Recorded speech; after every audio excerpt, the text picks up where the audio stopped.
ఘనంగా కేసీఆర్ బర్త్డే వేడుకలు, మహిళా దొంగల హల్చల్, ఆదివాసీల డోలీ కష్టాలు, శ్రీశైలం మల్లన్నకు రక్షణ కరువు, ఆ గుడిలో పిల్లలే దొంగలు, ఇలాంటి మరిన్ని విశేషాలను మన ఊరు మన వార్తల్లో చూద్దాం. గుంటూరు జిల్లాలో ఘోర రోడ్డు ప్రమాదం జరిగింది. ఆటోను ఆర్టీసీ బస్సు ఢీకొట్టిన ప్రమాదంలో ముగ్గురు మహిళా కూలీలు మృతి చెందారు. మృతులను అరుణకుమారి, నాంచారమ్మ, సీతారామమ్మలుగా పోలీసులు గుర్తించారు. ప్రమాదంలో మరికొందరికి తీవ్ర గాయాలయ్యాయి. నారాకోడూరు టు బుడంపాడు గ్రామాల మధ్య ఈ ప్రమాదం జరిగింది. రోడ్డు ప్రమాదంలో గాయపడిన వారిని పొన్నూరు ఎమ్మెల్యే ధూళిపాళ నరేంద్ర పరామర్శించారు. జీజీహెచ్లోని మృతుల కుటుంబ సభ్యులను ఆయన ఓదార్చారు. రోడ్డు ప్రమాదంలో ముగ్గురు మహిళా కూలీలు దుర్మరణం చెందడం విచారకరమన్నారు. ప్రమాదంలో చనిపోయిన మహిళా కుటుంబాలకు ప్రభుత్వం అన్ని విధాలుగా అండగా ఉంటుందని హామీ ఇచ్చారు. క్షతగాత్రులకు మెరుగైన వైద్యం అందించారని జీజీహెచ్ వైద్యులను ఆదేశించారు ఎమ్మెల్యే ధూళిపాళ నరేంద్ర. అలాగే చనిపోయిన కుటుంబాలు ఎవరైతే ఉన్నారో ప్రభుత్వం దృష్టికి తీసుకువెళ్తాం. ఆ కుటుంబాలకి ముఖ్యమంత్రి గారి దృష్టికి కూడా తీసుకువెళ్లి ఆ కుటుంబాలకి ఆర్థిక సహాయం తోడ్పాటును అందించే విధంగా పనిచేయడం జరుగుతుంది. కేసీఆర్ జన్మదినం సందర్భంగా యాదగిరిగుట్ట శ్రీ లక్ష్మీ నరసింహస్వామి వారి ఆలయంలో ప్రత్యేక పూజలు నిర్వహించారు. మాజీ మంత్రి జగదీష్ రెడ్డి దంపతులు, ఆలేరు మాజీ ఎమ్మెల్యే గొంగిడి సునీత ఈ కార్యక్రమంలో పాల్గొన్నారు. ప్రత్యేక తెలంగాణ వస్తే తప్ప సమస్యలు పరిష్కారం కావని, మన నిధులు మన వనరుల కోసం పోరాటం చేసిన యోధుడు కేసీఆర్ అని ఆయన తెలిపారు. ఏడాది కాలంగా తెలంగాణ రాష్ట్రంలో దుర్మార్గపు పాలన కొనసాగుతోందని జగదీష్ రెడ్డి విమర్శించారు. సమైక్య రాష్ట్రంలో కుట్రలు చేసిన వారి చేతిలో తెలంగాణ రాష్ట్రం ఉందన్నారు. కేసీఆర్ ఆనవాళ్లను తుడిచివేయటం ఎవరితరం కాదని ఆయన స్పష్టం చేశారు. తెలంగాణకే తలమానికంగా యాదగిరి క్షేత్రాన్ని అద్భుతంగా తీర్చిదిద్దారని మాజీ మంత్రి చెప్పారు.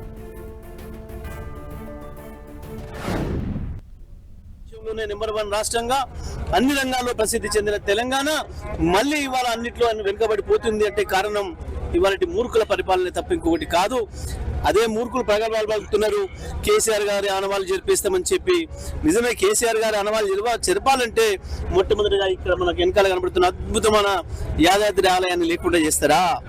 ఏది చేస్తారు? సెక్రటేరియట్ లేకుండా చేస్తారా? తెలంగాణ రాష్ట్రాన్ని తీసుకుపోయి మళ్ళీ సమైక్య ఆందోళనలో కలుపుతారా? ఏ రకంగా చేస్తారు మూర్ఖులారా? కేసీఆర్ ఆనవాళ్ళు ఈ భూమి మీద ప్రతి ఇంచులో ఉన్నాయి. తెలంగాణలో ప్రతి ఇంచులో ఉన్నాయి. ప్రతి జిల్లాలో, ప్రతి నియోజకవర్గంలో, ప్రతి మండలంలో, ప్రతి చోట ఉంది. కేసీఆర్ ఆనవాళ్ళు తీసేలేరు. మాజీ ముఖ్యమంత్రి కల్వకుంట్ల చంద్రశేఖరరావు జన్మదిన వేడుకలను కరీంనగర్లోని తెలంగాణ చౌక్లో నిర్వహించారు. మాజీ మంత్రి గంగుల కమలాకర్ కేక్ కట్ చేశారు. అనంతరం ప్రజలకు మొక్కలను పంపిణీ చేశారు. తెలంగాణ కోసం కొట్లాడి రాష్ట్రాన్ని సాధించిన కేసీఆర్ ఆయుర ఆరోగ్యాలతో ఉండాలని ఆకాంక్షించినట్లు ఆయన తెలిపారు.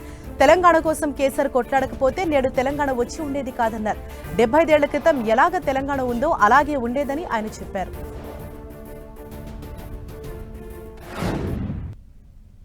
తెలంగాణ రాష్ట్రం మీద, తెలంగాణ రాష్ట్ర గడ్డ మీద పుట్టినందుకు తెలంగాణ రాష్ట్రాన్ని సాధించిండు. నిజంగానే తెలంగాణ రాష్ట్రం గిట్ట సాధించకపోతే, కేసీఆర్ జన్మించకపోతే, తెలంగాణ రాష్ట్రం సాధించకపోతే గత 70 సంవత్సరాలు ఎలా అయితే ఇబ్బంది పడుతుందో తెలంగాణ రాష్ట్ర ప్రజలు అలాగే ఇబ్బంది పడేవారు. ఉమ్మడి రాష్ట్రంలో బాగా ఇబ్బంది పెట్టేవారు. వలసల ఓడు, రైతు ఆత్మహత్యలు, నిధులు లేక. ఉమ్మడి వరంగల్ జిల్లా వ్యాప్తంగా మాజీ సీఎం కేసీఆర్ జన్మదిన వేడుకలు ఘనంగా నిర్వహించారు.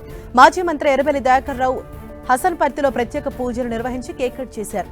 మాజీ ఎమ్మెల్యే దాస్యం వినయ్ భాస్కర్ ప్రత్యేక పూజలు నిర్వహించి పండ్లు పంపిణీ చేశారు. వరంగల్ పోచమ్మ మైదాన్ చౌరస్తాలో మాజీ ఎమ్మెల్యే నన్నపనేని నరేందర్ కేసీఆర్ బర్త్డే వేడుకలు జరిపారు.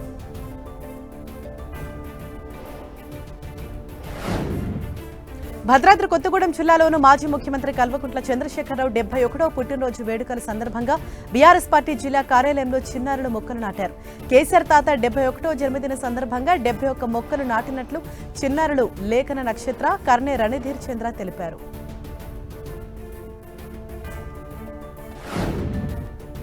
ఎమ్మెల్సీ ఎన్నికల ప్రచారంలో భాగంగా నిజామాబాద్ జిల్లా ఆరుమూరు పట్టణంలో ఉపాధ్యాయులతో సమావేశం నిర్వహించారు బీజేపీ టీచర్స్ ఎమ్మెల్సీ అభ్యర్థి మల్కా కొమరయ్య. వివిధ ఉపాధ్యాయ సంఘాలకు అతీతంగా మద్దతిస్తున్న టీచర్లకు కొమరయ్య కృతజ్ఞతలు తెలిపారు. రాష్ట్ర ప్రభుత్వం బడ్జెట్లో విద్యారంగానికి సరైన నిధులు కేటాయించడం లేదన్నారు. విద్యా వ్యవస్థను ప్రభుత్వం నీరుగారుస్తోందని ఆయన విమర్శించారు. ఉపాధ్యాయుల సమస్యల పరిష్కారానికి కృషి చేస్తానని కొమరయ్య తెలిపారు. విజయనగరం జిల్లా రాజం మండలంలో టీడీపీ వైసీపీ వర్గాల మధ్య ఘర్షణ ఉద్రిక్తతకు దారితీసింది. ఓ భూమి విషయంలో మొదలైన గొడవ దాడులకు దారితీసింది. ఈ ఘర్షణలో ఇరు వర్గాల సభ్యులకు గాయాలయ్యాయి. క్షతగాత్రులను రాజం ఆసుపత్రికి తరలించారు. పోలీసులు పికెటింగ్ ఏర్పాటు చేశారు. ఇటీవల వైసీపీకి చెందిన కొంతమంది కార్యకర్తలు టీడీపీలో చేరారు. అప్పటి నుంచి ఇరు వర్గాల మధ్య గొడవలు జరుగుతున్నాయని పోలీసులు చెప్పారు. కామారెడ్డి జిల్లా బాన్స్వాడ మండలంలోని బోర్లం బాలికల సాంఘిక సంక్షేమ గురుకుల పాఠశాలను సబ్ కలెక్టర్ కిరణ్మయి సందర్శించారు. 2 రోజుల క్రితం 8వ తరగతి బాలిక కిడ్నాప్ యత్నం వెలుగు చూడటంతో బాన్స్వాడ సబ్ కలెక్టర్ కిరణ్మయి రాత్రి గురుకుల పాఠశాలలో తన చిన్నారితో పాటు బస చేశారు. విద్యార్థుల సమస్యలను అడిగి తెలుసుకున్నారు. ఇలాంటి సంఘటనలు మళ్లీ పునరావృతం కాకుండా సిబ్బంది తగు చర్యలు తీసుకోవాలని సబ్ కలెక్టర్ సూచించారు. ఖమ్మం జిల్లా సత్తుపల్లి మండలం కిష్టారం గ్రామం అంబేద్కర్ నగర్ కాలనీలో పట్టపగలు దొంగలు బీభత్సం సృష్టించారు. వెంకటేశ్వరరావు ఇంట్లో ఎవరూ లేని సమయంలో దుండగులు చొరబడ్డారు. ఇంట్లోనే బీరువా లాకర్ను పగలగొట్టి 1,09,000 రూపాయల నగదును అపహరించారు. బాధిత కుటుంబం సింగరేణి స్థాయిలో బంకర్ రిలే నిరాహార దీక్షలో పాల్గొనేందుకు ఇంటికి తాళం వేసి వెళ్లారు. తిరిగి ఇంటికి వచ్చి చూడగా చోరీ జరిగినట్లు గుర్తించి పోలీసులకు ఫిర్యాదు చేశాడు బాధితుడు వెంకటేశ్వరరావు.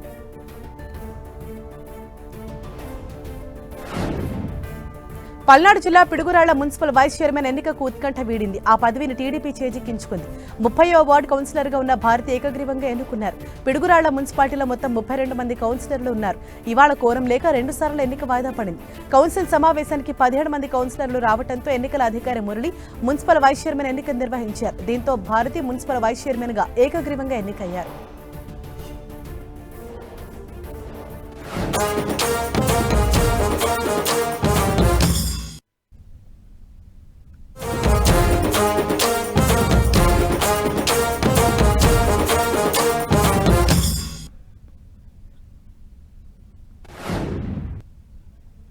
అనంతపురంలోని సెంట్రల్ యూనివర్సిటీలో అర్ధరాత్రి నుంచి ఉద్రిక్తత కొనసాగుతోంది. యూనివర్సిటీలో అమ్మాయిల బాత్రూంలోకి కొందరు తొంగి చూశారని ఆరోపిస్తూ విద్యార్థినులు ఆందోళన చేపట్టారు. క్యాంపస్లోని విద్యార్థులంతా అర్ధరాత్రి వీసీ కార్యాలయం ఎదుట నిరసన వ్యక్తం చేశారు. కొందరు గుర్తు తెలియని వ్యక్తులు అమ్మాయి బాత్రూంలోకి తొంగి చూస్తున్నారని ఆవేదన వ్యక్తం చేస్తున్నారు విద్యార్థినులు. ఈ విషయాన్ని వీసీ దృష్టికి తీసుకెళ్లినా పట్టించుకోవటం లేదన్నారు.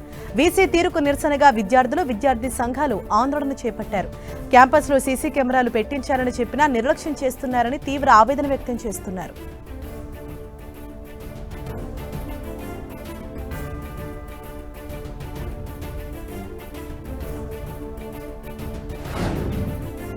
కామారెడ్డి జిల్లా బిచ్కుందలో ఘరానా మోసం వెలుగులోకి వచ్చింది. కెనరా బ్యాంక్ పేరిట డిపాజిట్లు సేకరించి ఖాతాదారులను మోసం చేశాడో కేటుగాడు.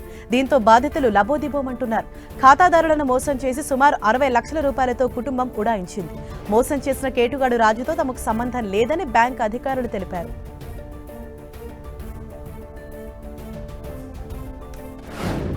ఏపీ హోంమంత్రి Anitha, TTD chairman BR Naidu తిరుమలలో భేటీ అయ్యారు. టీటీడీ చైర్మన్ క్యాంపు కార్యాలయంలో ఈ భేటీ జరిగింది. ఉపమాకలోని టీటీడీ అనుబంధ ఆలయమైన వెంకటేశ్వర స్వామి ఆలయం అభివృద్ధికి సహకరించమని చైర్మన్ను కోరారు అనిత. 2017లోనే టీటీడీకి ఆలయాన్ని అప్పగించామన్నారు. 5 ఎకరాల్లోని ఆలయం గత ప్రభుత్వ హయాంలో అభివృద్ధికి నోచుకోలేదని, ఇప్పుడు ఆలయాన్ని అన్ని విధాలా అభివృద్ధి చేయాలని కోరారు. హోంమంత్రి వినతిపై సానుకూలంగా స్పందించారు టీటీడీ చైర్మన్. సకాలంలో ఆలయ అభివృద్ధికి నిధులు విడుదల చేస్తామన్నారు. కర్నూలు జిల్లాలోని శ్రీశైలం మల్లన్న పుణ్యక్షేత్రానికి చీఫ్ సెక్యూరిటీ అధికారి కరువయ్యాడు. 3 ఏళ్లుగా శ్రీశైలం దేవస్థానం చీఫ్ సెక్యూరిటీ ఆఫీసర్ పోస్టు ఖాళీగా ఉంది. రాష్ట్రంలో 2వ అతిపెద్ద పుణ్యక్షేత్రమైన శ్రీశైల క్షేత్రానికి రక్షణాధికారి లేకపోవడం ప్రస్తుతం చర్చనీయాంశమైంది. శ్రీశైలం పుణ్యక్షేత్రంలో 3 సంవత్సరాలుగా ఖాళీగా ఉన్న సీఎస్ఓ పోస్టు భర్తీ కావటం లేదు. ప్రస్తుతం ఎటువంటి అనుభవం లేని పర్యవేక్షకులతో సీఎస్ఓ విధులు నిర్వహిస్తున్నారు. క్షేత్రంలో సరైన పర్యవేక్షణ లేకపోవడంతో ఇటీవల విచ్చలవిడిగా మద్యం, మాంసం, మత్తు పదార్థాలు దర్శనమిస్తున్నాయి. దీనిపై మల్లన్న క్షేత్రానికి వచ్చే భక్తులు ఆగ్రహం వ్యక్తం చేస్తున్నారు.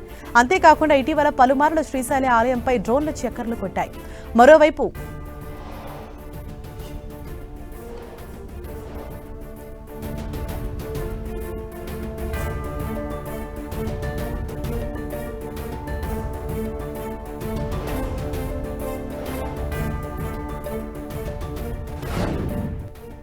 శ్రీకాకుళం జిల్లా మందసలో అఖిలాండ కోటి బ్రహ్మాండ నాయకుడైన వాసుదేవుని బ్రహ్మోత్సవాలు అంగరంగ వైభవంగా ప్రారంభమయ్యాయి. వాసుదేవుని సన్నిధిలో ఆంజనేయ స్వామి వారి అభిషేక మహోత్సవాన్ని వేద పండితుల మంత్రోచ్చారణలతో శాస్త్రోక్తంగా నిర్వహించారు. ఆంజనేయ స్వామి వారిని సర్వాంగ సుందరంగా అలంకరించి పూజలు, అభిషేకాలు చేశారు. బ్రహ్మోత్సవాల సందర్భంగా వాసుదేవ పెరుమాళ్ ఆలయంలో వాసుదేవుని నిజరూప దర్శనాన్ని భక్తులు దర్శించుకున్నారు.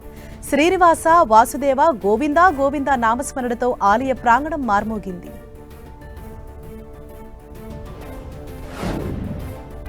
యాదవుల ఆరాధ్య దైవం లింగమంతుల స్వామి పెద్దగట్టు జాతర వైభవంగా కొనసాగుతోంది.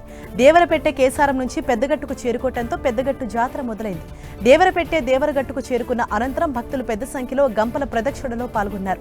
పెద్దగట్టు జాతరతో దూరాజ్పల్లి దేవరగట్టు ప్రాంతమంతా లింగా ఓ లింగా నామస్మరణతో మార్మోగుతోంది. లింగమంతుల స్వామిని మంత్రి ఉత్తమ్ కుమార్ రెడ్డి దర్శించుకుని ప్రత్యేక పూజలు నిర్వహించారు. అటు జాతర ప్రత్యేక పూజల్లో స్థానిక MLA Jagadish Reddy, tourism corporation chairman Patel Ramesh Reddy పాల్గొన్నారు. 2 ఏళ్లకు ఒకసారి జరిగే జాతరకు 25 నుంచి 30 లక్షల మంది భక్తులు తరలి వస్తారని అంచనా. ఈ జాతర 65వ జాతీయ రహదారికి ఆనుకుని జరుగుతుండటంతో NH65 పై పోలీసులు ట్రాఫిక్ డైవర్షన్ చేపట్టారు. విజయవాడకు వెళ్లే వాహనాలను నార్కెట్పల్లి నుంచి మిర్యాలగూడ మీదుగా కోదాడుకు తరలిస్తున్నారు. హైదరాబాద్ వైపు వెళ్లే వాహనాలను కోదాడు నుంచి మిర్యాలగూడ మీదుగా నార్కెట్పల్లి వైపు మళ్లిస్తున్నారు. లింగమంతుల జాతరకి ఈసారి రాష్ట్ర ప్రభుత్వం 5 కోట్ల రూపాయలు కేటాయించింది. జాతరకు వచ్చే భక్తుల కోసం ఆర్టీసీ ప్రత్యేక బస్సులను ఏర్పాటు చేశారు. సూర్యాపేట నుంచి 60 బస్సులు, కోదాడ నుంచి 15 బస్సులు నడుపుతున్నారు. జాతర కోసం సుమారు 2000 మందితో పోలీస్ భద్రత ఏర్పాటు చేశారు.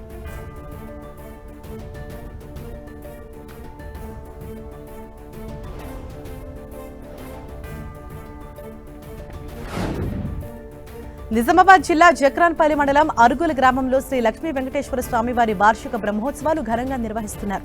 బ్రహ్మోత్సవాల్లో భాగంగా దొంగల దోపిడీ మహోత్సవం పేరుతో వింత ఆచారం అమల్లో ఉంది.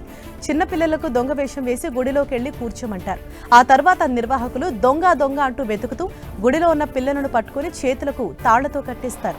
అనంతరం గుడి చుట్టూ తిప్పుతూ వారితో పూజలు చేయించడం ఆనవాయితీగా వస్తోందని ఆలయ కమిటీ నిర్వాహకులు చెప్పారు. 97 సంవత్సరాలుగా ఈ ఆచారాన్ని నిర్వహిస్తున్నారు.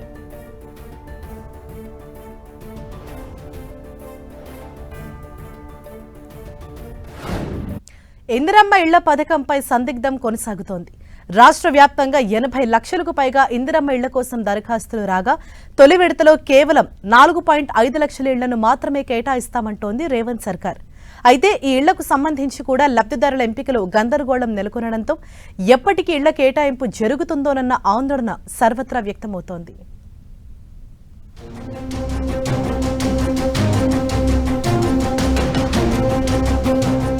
కాంగ్రెస్ ప్రభుత్వం ప్రతిష్టాత్మకంగా అమలు చేయాలనుకుంటున్న ఇందిరమ్మ ఇళ్ల పథకంలో గందరగోళం నెలకొంది. ఈ పథకం అమలు తీరు చర్చనీయాంశమవుతోంది. 6 గ్యారెంటీల అమలులో భాగంగా జనవరి 26న అట్టహాసంగా ఇందిరమ్మ ఇళ్ల పథకాన్ని ప్రారంభించింది రేవంత్ సర్కార్. అయితే ప్రభుత్వ ఆలోచనలు, ఆశయాలకు అనుగుణంగా పనిచేయాల్సిన అధికారులు, లబ్ధిదారుల ఎంపికలో అవలంబిస్తున్న విధానాలు ఇబ్బందిగా మారుతున్నట్టు చర్చ జరుగుతోంది. అధికారులు నిత్యం సమావేశాలు, సమీక్షలు అంటూ బిజీగా వ్యవహరిస్తున్నా ఇళ్ల పథకం మాత్రం ఆశించిన స్థాయిలో ముందుకు కదలడం లేదు. అధికారుల తీరు ఒకవైపు, సాంకేతిక సమస్యలు మరోవైపు లబ్ధిదారులను ఎంపిక చేయడంలో ఇబ్బందులు ఎదురవుతున్నాయన్న టాక్ వినిపిస్తోంది. ఇందిరమ్మ ఇళ్ల పథకంలో భాగంగా ఇంటి మంజూరు నుంచి ఇంటి నిర్మాణం పూర్తయ్యే వరకు పర్యవేక్షించాల్సిన బాధ్యత గృహ నిర్మాణ శాఖపైనే ఉంది. ఇందుకోసం సాంకేతికతను వినియోగించుకోవాలని నిర్ణయించిన ప్రభుత్వం ప్రత్యేకంగా ఒక యాప్, వెబ్సైట్ను అందుబాటులోకి తెచ్చింది.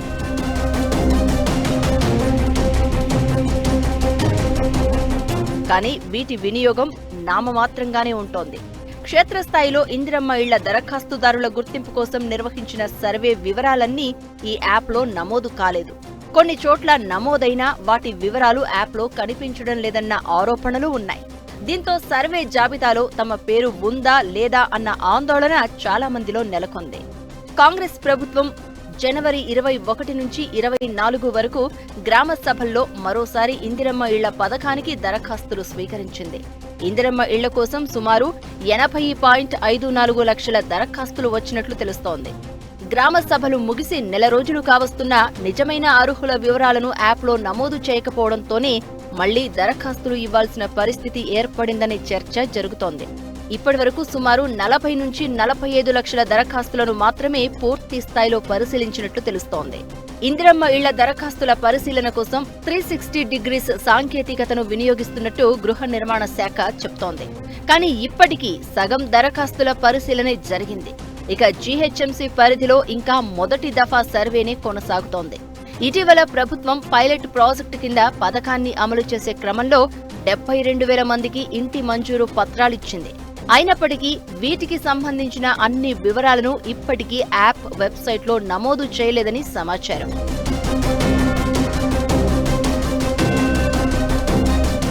ఇందిరమ్మ ఇళ్లకు డిమాండ్ నెలకొన్న నేపథ్యంలో ఈ పథకం విషయంలో అధికారుల తీరుతో ప్రభుత్వం విమర్శలు ఎదుర్కోవాల్సి వస్తోంది.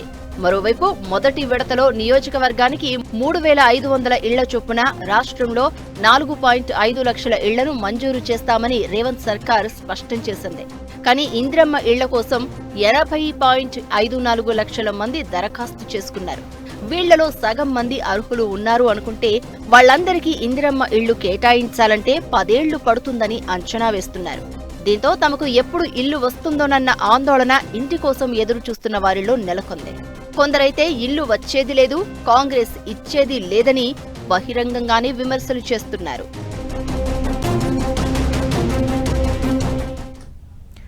ఆధ్యాత్మిక నగరిగా భాసిల్లుతున్న రంగారెడ్డి జిల్లా ముచ్చింతల్లోని శ్రీ రామానుజ క్షేత్రంలో సమతా కుంభ్ 2025 ఉత్సవాలు వైభవంగా జరుగుతున్నాయి. శ్రీ శ్రీ శ్రీ త్రిదండి చిన్నజీయర్ స్వామి పర్యవేక్షణలో కన్నుల పండుగకు కొనసాగుతున్న ఈ ఉత్సవాలు 8వ రోజుకు చేరుకున్నాయి. ఈ నెల 19 వరకు సమతా కుంభ ఉత్సవాలు జరుగుతాయి. ఉత్సవాల్లో భాగంగా 18 దివ్యదేశ మూర్తులకు విశేష పూజలు నిర్వహిస్తున్నారు. ఉదయం 6:30 నుంచి 7:30 వరకు ఆరాధన, సేవాకాలం, హోమాలు నిర్వహించారు. 7:30 నుంచి 9 గంటల వరకు శాతుముజై తీర్థప్రసాద గోష్ఠి నిర్వహించారు. 9 గంటల నుంచి 10 గంటల వరకు నిత్య పూర్ణాహుతి బలిహరణ కార్యక్రమం జరిగింది. ఉదయం 10 గంటల నుంచి 11 గంటల వరకు 18 దివ్యదేశమూర్తులకు తిరుమంజన సేవతో పాటు డోలోత్సవం, సామూహిక ఉపనయనాలు నిర్వహించారు. పెరుమాళ్లకు శ్రీ శ్రీ శ్రీ త్రిదండి చిన్నజీయర్ స్వామి డోలోత్సవం నిర్వహించారు. ఉత్సవాలకు వచ్చిన భక్తులకు డోలోత్సవం యొక్క విశిష్టతను తెలియజేశారు శ్రీ శ్రీ శ్రీ త్రిదండి చిన్నజీయర్ స్వామి. సాయంత్రం 6 గంటల నుంచి 7:30 వరకు సాకేత రామచంద్రస్వామి, 18 దివ్యదేశ మూర్తులు, 18 గరుడలపై తిరువీధి సేవగా యాగశాల ప్రవేశం చేయనున్నారు. రాత్రి 7:30 నుంచి 9 గంటల వరకు నిత్య పూర్ణాహుతి, మంగళాశాసనం, తీర్థప్రసాద గోష్ఠి కార్యక్రమాలు జరగనున్నాయి. శ్రీ రామానుజాచార్య 108 దివ్యదేశాల తృతీయ బ్రహ్మోత్సవాలు ఈ నెల 9న ఉత్సవారంభ స్నపనం, అంకురార్పణతో ప్రారంభమయ్యాయి. భగవద్ రామానుజాచార్యుల జన్మ నక్షత్రం ఆరుద్ర. ఈ నక్షత్రం రోజునే ఉత్సవాలు ఆరంభించడం ఆనవాయితీగా వస్తోంది. సమతా కుంభలో జరుగుతున్న పలు ఆధ్యాత్మిక కార్యక్రమాలు, ప్రత్యేక పూజలతో పాటు సాంస్కృతిక కార్యక్రమాలను కన్నులారా వీక్షించేందుకు పెద్ద సంఖ్యలో భక్తులు తరలి వస్తున్నారు.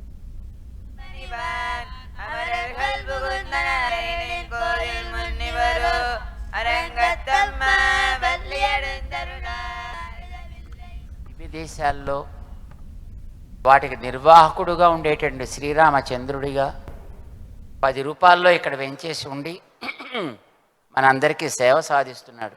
మన మనస్సుల డోలికలలో, అంటే మనస్సులనే ఉయ్యాల్లో స్వామి నిరంతరము ప్రేమతోటి ఆనందిస్తూ ఉండాలి. మనం ప్రతిరోజు పూజా కార్యక్రమం చేసేటప్పుడు చివర స్వామిని మన మనోమందిరాల్లో పవళింప చేసుకుంటాం. కేవలం ఆయన అక్కడ ఉంటే చాలు, ఉన్నాడనే ఒక విశ్వాసం మనలో ఏర్పడితే చాలు, మనకు అద్భుతమైనటువంటి శక్తిని ప్రసాదిస్తాడు ఆయన. మనకి ఏవేవి తగునో వాటన్నిటినీ ప్రసాదించడానికే ఆ స్వామిని మనం అలా మన మానస డోలికల్లో ఊపగలిగితే చాలు. ఇవి bulletin details. Keep watching 10 TV.